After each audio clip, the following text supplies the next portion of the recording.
សាលារៀនមិនមែនគ្រាន់តែជាអគារមួយប៉ុណ្ណោះទេវាជាគ្រឹះនៃការកសាងអនាគតរបស់ប្រទេសជាតិយើង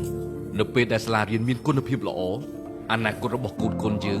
ក៏នឹងភ្លឺស្វាងដូចគ្នា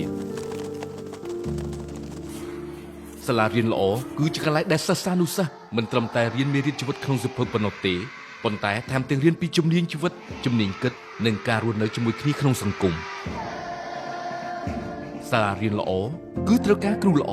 ដែលមិនមែនគ្រាន់តែជាចំណេះដឹងប៉ុណ្ណោះទេប៉ុន្តែក៏មានចិត្តស្រឡាញ់ការងារនិងចេះលើកទឹកចិត្តសិស្ស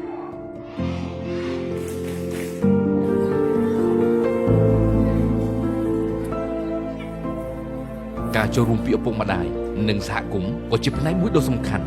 ពេលវេលាដែលសាលាគ្រួសារនិងសហគមន៍ធ្វើការរួមគ្នានោះកុមារនឹងទទួលបានការគាំទ្រគ្រប់ជ្រុងជ្រោយ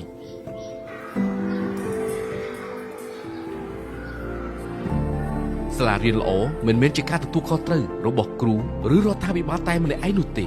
វាជាការទទួលខុសត្រូវរួមរបស់យើងទាំងអស់គ្នា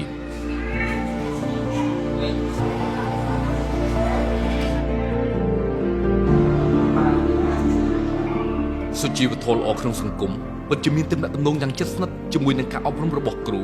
និងការដឹងគុណ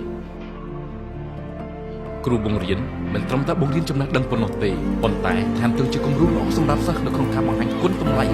និងការប្រព្រឹត្តល្អ